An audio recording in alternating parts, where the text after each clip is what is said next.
Welcome home to St. Anne's.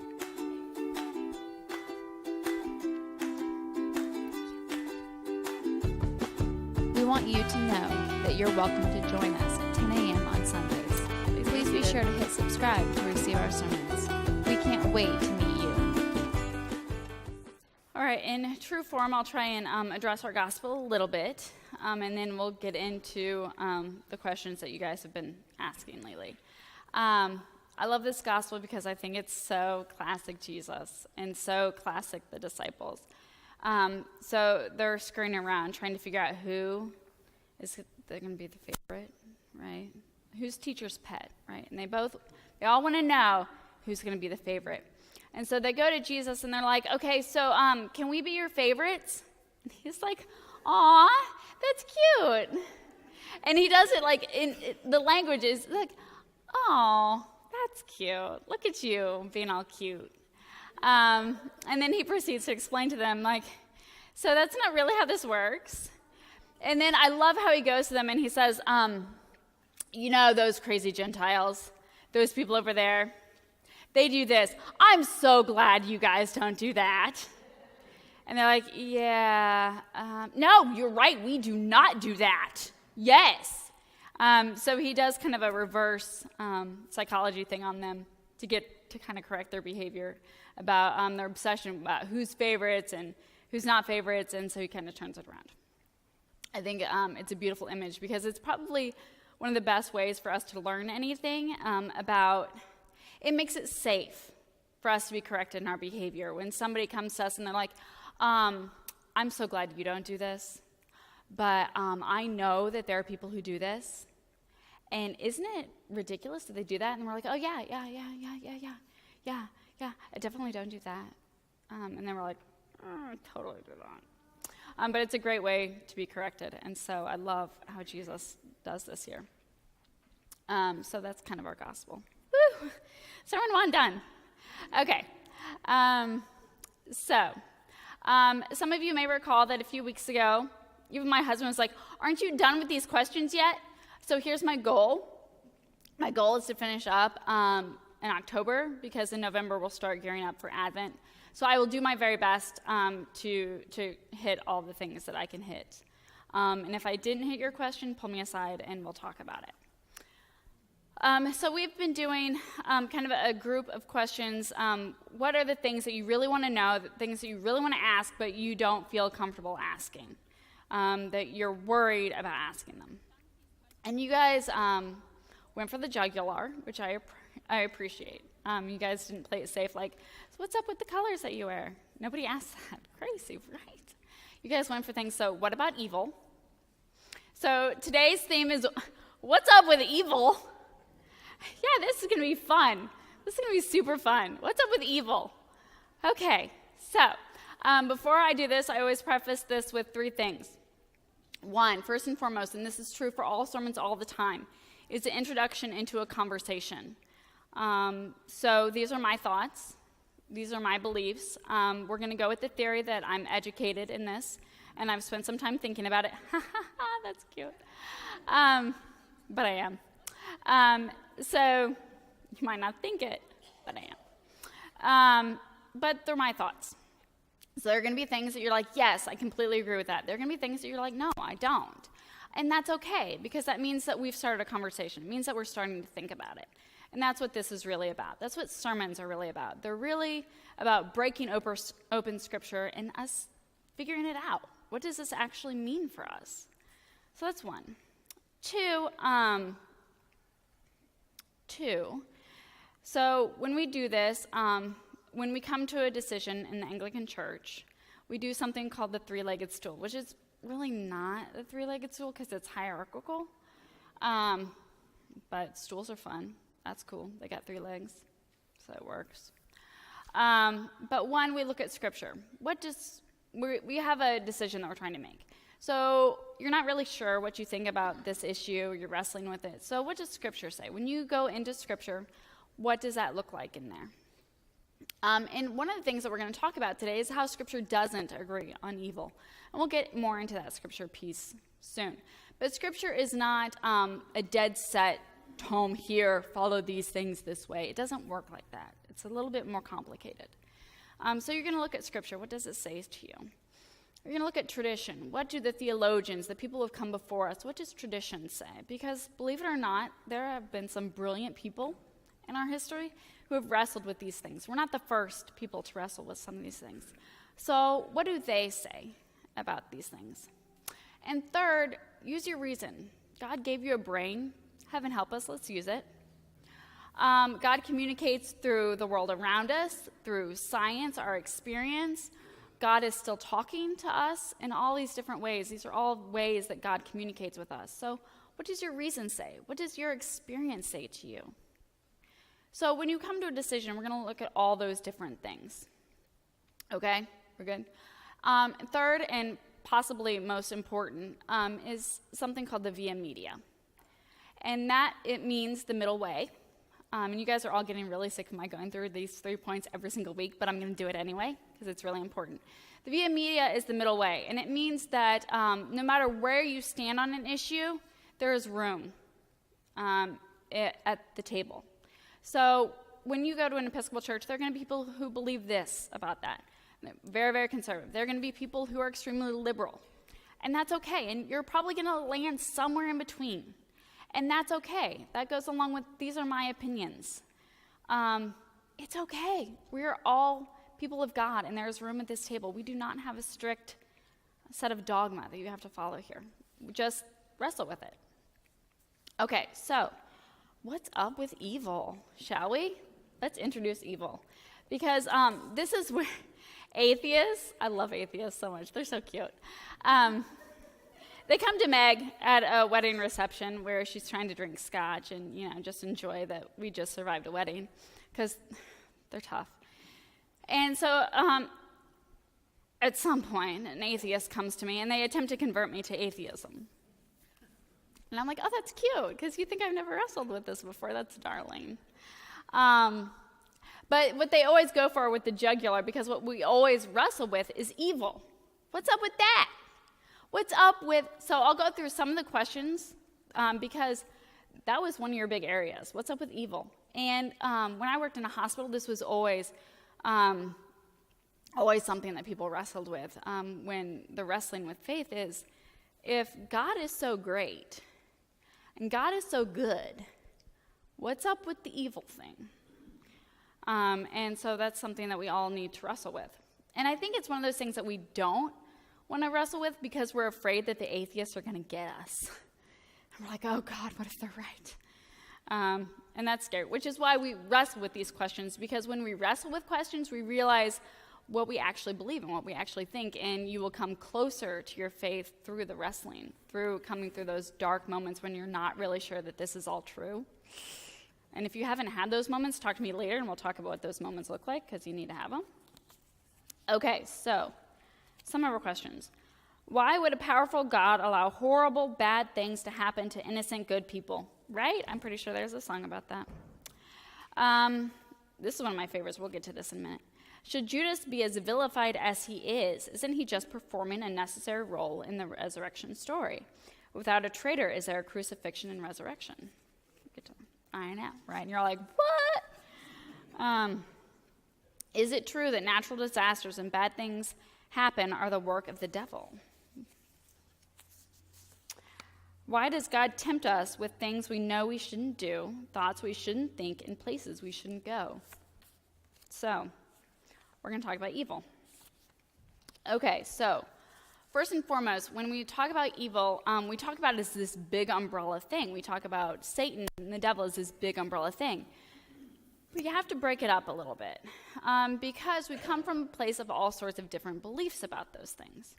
And Scripture is one of those places where we get all these different beliefs about things. So,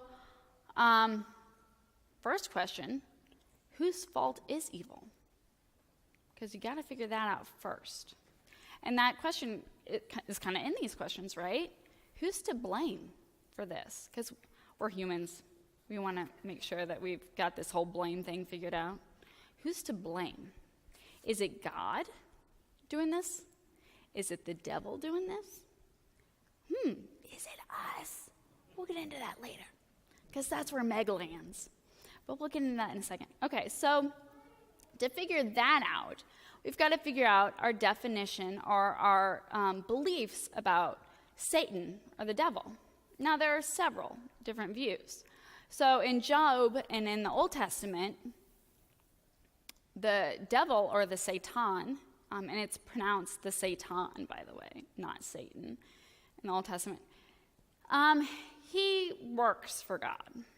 So think about it like this. So you're in a courtroom, and you've got God, the judge, and you've got the defendant, that's Christ. For us, that's Jesus, but this is Old Testament. We don't know about Jesus yet. So the Christ, and you've got the prosecutor, that's the Satan. And so we as humans come to judgment, we come to court, right? And you've got the Christ who is defending us, saying, no, God, just wait. You know, they're dumb. They're humans. They're like little rat things. Just go easy on them. And defends us, right? Steps in. You've got the prosecutor over here who is like, seriously, God, what's up with these? Like, you got to do something about these human things that you created because, oh my goodness. And so that's the role of the Satan. The Satan works with God. Have you ever heard of the devil's advocate? So the devil's advocate is actually a position in the papacy. And the job of the devil's advocate is to argue for why someone shouldn't be granted sainthood. Get it? It's the devil's advocate. It's the person who argues against it. The Satan is that same role. The person who argues against us, who pushes God to, give that judgment against us. So that is one role, or one way of seeing the Satan, of seeing this role. Now, there's also the view that the devil, Satan, is a fallen angel. And that's more of your cosmic divide. Think of Gnosticism, your divide between good and evil. So there is this big cosmic battle happening. And you have the fallen angel, Satan, devil, Beelzebub, whatever, I don't know, whatever cute name you want to use, fighting for evil. And then you've got God, who's like, you really sucked as an angel. And you're sucking at this whole world thing. So we got good over here, fighting against evil. Does that make sense? So that's a different view of what evil looks like. So we have to figure out that first before we can figure out what we think about evil. Is it that there is an agent of God who's pushing us as humans to, argue that we kind of suck. We're not so good at the whole creature thing. Or is there a cosmic battle? Or, and this is 3, and this is where I come down, so full disclosure, this is where I land. I have found that we as humans deal with things better when we can externalize them. So, and I've used this a lot. Think of like an illness or a sickness, cancer, for instance. And people can battle the cancer more easily if it's an outside externalized force. So there are people who will name their cancer. But it's something out there that I'm fighting against. But where is the cancer really? It's within me. It's my cancer, but I'm battling something within myself, but I externalize it because it makes it easier for me to vilify or to fight against something that's not within me. Does that make sense? And so when we look at Scripture and how myth and stuff is used, and I don't mean myth in a bad way, I mean myth is in something that it's our story about within ourselves. It is easier for us to deal with evil within ourselves if we can externalize it. If it's a force out there, right? But where is it really? It's in here. And this is one of my favorite stories, and this kind of distills the views of evil and how I kind of come to it. In my previous church, So I was diagnosed with MS. I'd already accepted the job, but I hadn't actually started yet. And so I started, and there was a parishioner, and he came to me, and he's like, the devil gave you MS because we as a church are doing so well. It's a way of punishing us as a church. I was like, well, don't mess with the devil then. Because, I love y'all, I do, but I'm not sure I'm up for signing up for MS just because, I ticked off the devil. But when I thought about that, I was like, it makes it easier, right? It makes it easier if I can say it's not my MS. It's not me. There's some force. There's something else. And then it's easier for me to fight against it. What I've discovered about evil is that we all carry a little bit of it. We all carry a little bit of divine, and we all carry a little bit of the evil stuff, right? And little angels and little devil on your shoulder. We all carry it. But which one wins out depends on which one we feed. And that is so much harder than me thinking that there's an external force out there who is doing all these things. Because that means that I've got responsibility in it. That means I've got to do something about it. That means it's my stuff. And that's a lot harder to deal with. So when we talk about evil, the other thing that we need to pull apart is human evil that is done, and what sometimes is an unfortunate, sucky thing for humans, like these things that happen. We call them bad things, but when we actually think about it, are they? So when we talk about natural disasters, we often talk about, the evil of natural disasters. Here's the thing. They're unpleasant for us as humans. They're awfully inconvenient frequently. But are they evil? Well, not necessarily, because if you're a tree in a forest, you need a wildfire every once in a while to clear out all that scrub grass that's trying to choke you out and kill you. So if you're a tree, that's a good thing. If you're somebody who keeps a cabin in the forest and a wildfire comes through, it's evil, right? So there is a difference between Hitler and Nazi Germany and a tsunami. Does that make sense? Okay, so because we know, and all of us who, if you're into science at all, you know that the earth is a living thing, right? And so a lot of these natural disasters, which are disasters for us, are absolutely necessary for the world, to be the earth. They're absolutely necessary. So things like wildfires, tsunamis, tornadoes, all those things that feel really, really bad to us are absolutely necessary. Volcanoes, all those things are necessary for the world to be the world. They're inconvenient to us, but they're not evil. Does that make sense? So when we get into those things, natural disasters and stuff, I want you to just bracket that. Because that's not necessarily God smiting us. Oh, mighty smiter. It may be that because all of creation is God's, sometimes it's inconvenient to us. You know what's inconvenient to all the little bacteria that live on your skin? Your shower every day. Is your shower every day evil? No! Please, God, do it. But if you're a germ or a bacteria, that is incredibly inconvenient. Okay, does that? So, I'm not saying we're bacteria. I'm not saying we're not. But, so pull some of those things out. But evil, true evil, it's a thing. It's absolutely a thing. And we become so focused on that evil and what that is that we become obsessed with it, and we stop looking for the God moments within that evil. And that's where I'm going to get into our little friend Judas. Judas. Okay. Love this question. So did you know that in the Eastern Church, Judas is a saint? And you're like, what? I don't know. That's definitely not what I learned in Sunday school. But when we go back to evil, is what Judas did evil? I wouldn't recommend it. It's not a good thing. But did that evil give us resurrection? Absolutely. So this is what I want you to think about evil. When you see evil in the world, is it evil?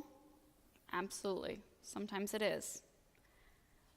But can God use that for resurrection? Absolutely. Doesn't mean God does it. But it does mean that all things through Christ can be made new. All things, all people, everything, even the evil stuff, can be used to God's glory. I think Judas is a beautiful example of that. So this is what I want you to think. When you see evil in the world, yes, there is Judas in the world. Absolutely that there is Judas in the world. But guess what? God can even use the Judas to bring about an Easter. So if you can stop evil, by all means, please stop it.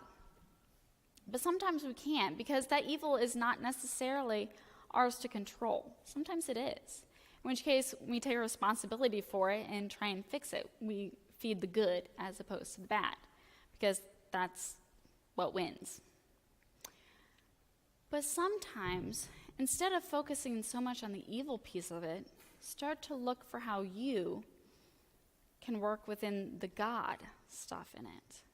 Because we can bring about resurrection through God, even in the evil. And if you don't believe me, going back to Hitler and Nazi Germany, read some of the stuff that people did to bring God into the midst of absolute awful, horrific things. So that's what I want us to think about, because we become so obsessed with the evil piece of it.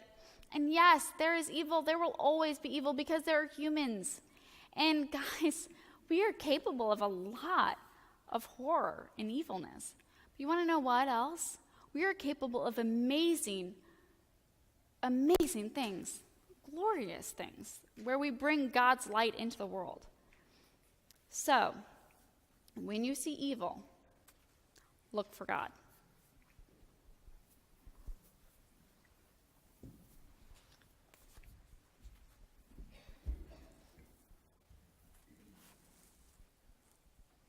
Let's stand together and say the words of the Nicene Creed.